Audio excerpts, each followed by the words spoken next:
అన్ని బొగ్గులు ఇచ్చి తిరుగుతున్నారా? అంటే ఇది ఇచ్చి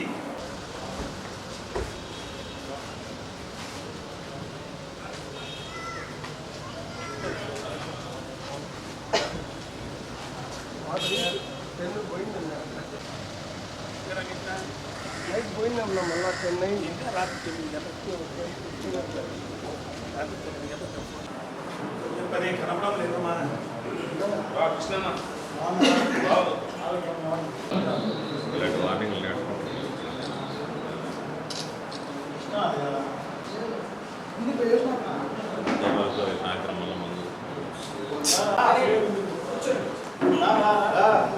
రోజుల్లో మీరు ఏం ఒరగబెట్టారని చెప్పి ప్రజలకు సంతోషం చేసుకుంటున్నారు, పండుగలు చేసుకుంటున్నారు అనేది ప్రజలకు చెప్పాల్సిన అవసరం ఉంది. పెన్షన్లు తప్ప మీరు ఏమన్నా ఈ రాష్ట్ర ప్రజలకు ఏమైనా ఒరగబెట్టారా అనేది ప్రజలకు సమాధానం చెప్పాల్సిన అవసరం ఉంది. ప్రజలందరూ కూడా మీరు అదే 100 రోజుల సందర్భంగా మీరు ప్రజల వద్దకు వెళ్ళండి. ఒక్కసారి ప్రజలందరూ కూడా కాలర్ పట్టుకొని నిలదీస్తారు మిమ్మల్ని. పోలీసులు లేకుండా మీరు వెళ్ళండి. ఏం లేదు, ప్రజలకు గడప గడపకు వెళ్ళే పరిస్థితి లేదు. మరి ఈరోజు ఎవరిని పంపిస్తున్నారు స్టిక్కర్లకు అంటించడాని కోసము? మరి సెక్రటరీలకు పంపిస్తున్నారు, సచివాలయ కార్యదర్శులకు. వాళ్ళకి ఏమీ పని లేదు, వాళ్లకు స్టిక్కర్ అంటించే కార్యక్రమంని అంటబెట్టడం జరిగింది. మరి ఈరోజు వాళ్ళకందరికీ కూడా సుమారుగా 40,000 50,000 జీతాలు ఉంటే నెల నెల వాళ్ళకి ఏం పని లేకుండా వాళ్ళ కూర్చోబెట్టి ఈరోజు వాళ్ళ చేత ఇంటింటికి స్టిక్కర్ అతికించే కార్యక్రమం చేస్తుంది ఈ ప్రభుత్వం. ఎక్కడ ఎవరు కూడా నాయకులైనా మేమందరం కూడా ఎక్కడ బయటికి వెళ్ళకోకూడదు, మీరందరూ కూడా హౌస్ అరెస్ట్ అని చెప్పి పెట్టడము. మరి ఈరోజు సోషల్ మీడియాలో కూడా చూస్తే మరి ఎక్కడన్నా మా వైఎస్ఆర్ కాంగ్రెస్ పార్టీ నాయకులు ఏదన్నా పోస్టు పెడితే వాళ్ళ మీద కేసులు, మరి వాళ్ళను లైక్ చేస్తే షేర్ చేస్తే వాళ్ళ మీద కేసులు. మరి ఎక్కడున్నాం మనం? మరి ఏ రాజ్యాంగం నడుస్తుంది ఈ రాష్ట్రంలో? మరి ఈ 100 రోజుల్లో నేను ఏమి చేయలేకపోయాను, దాన్ని ఏ రకంగా డైవర్ట్ చేయాలని చెప్పి మరి ఎవరో ఒకరిని మరి ఈ ఫీల్డ్లోకి లాగే ప్రయత్నం చేయొద్దని చెప్పి కూడా మరి గౌరవ ముఖ్యమంత్రి చంద్రబాబు నాయుడికి నేను హితో పలుకుతున్నానని చెప్పి కూడా ఈ సందర్భంగా తెలియజేసుకుంటున్నాను. మొన్న లడ్డు వ్యవహారం అన్నారు, దానికంటే ముందు కాదంబరి వ్యవహారాన్ని బయటికి తీశారు.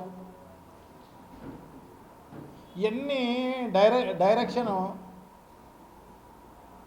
మార్చేదానికి ఉపయోగపడతాయి తప్ప అటువంటి పవిత్రమైన లడ్డును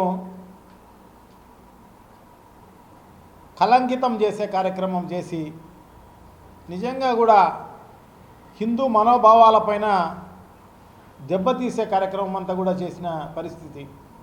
సో నుంచి మొదలుకొని అందరికీ వైఎస్ఆర్ కాంగ్రెస్ పార్టీ నాయకులకు అంటే కార్పొరేటర్లకు మిగతా అందరికీ కూడా మండల అధ్యక్షులకు అందరికీ కూడా ఎమ్మెల్సీలకు ఎమ్మెల్యేలకు ఎక్స్ఎమ్మెల్యేలకు వీళ్ళు వాళ్ళు అనుకోకుండా అందరికీ నోటీస్ ఇచ్చిన పరిస్థితి.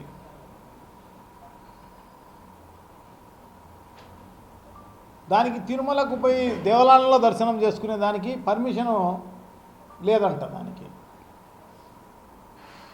దానికి దర్శనం చేసుకునే దాంట్లో పర్మిషన్ లేకపోవడం అనేది నిజంగా కూడా ఆశ్చర్యకరమైన విషయం. హౌస్ అరెస్టులు అని చెప్పేసి మా అందరికీ నోటీసులు ఇచ్చినారు. చాలా దారుణం. ఎందుకంటే రేపు శనివారం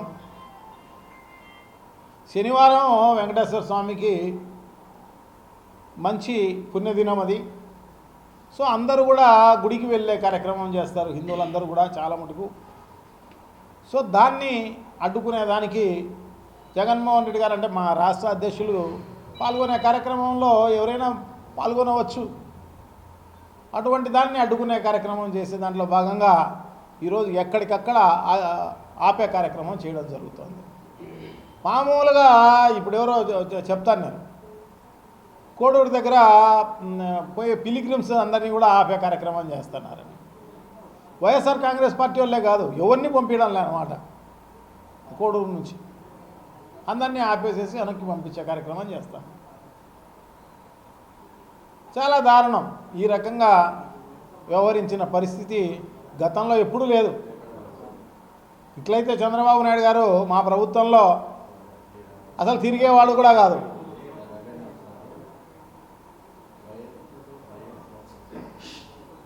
సో అటువంటి, ఎందుకంటే ప్రజాస్వామ్య దేశంలో ఉన్నాం మనము. సో అందరికీ హక్కులు ఉన్నాయి, వాక్ స్వాతంత్రం ఉంటుంది, ఎక్కడికైనా పోయే స్వాతంత్రం ఉంటుంది, ఇవన్నీ ఉంటాయి. దాన్ని కాలరాస్తూ ఈరోజు నోటీసులు ఇచ్చే కార్యక్రమం చేసిన దానికి వైఎస్ఆర్ కాంగ్రెస్ పార్టీ తరఫున మేము తీవ్రంగా ఖండిస్తున్నాం. సో దీన్ని బాగా గర్హిస్తున్నాం కూడా. సో ప్రజలు ఇవన్నీ కూడా చూస్తూనే ఉన్నారు. డెఫినెట్గా భవిష్యత్తులో బుద్ధి చెప్పే కార్యక్రమం తెలుగుదేశం పార్టీ నాయకులకు జరుగుతుంది అని చెప్పి తెలియజేసుకుంటున్నాను.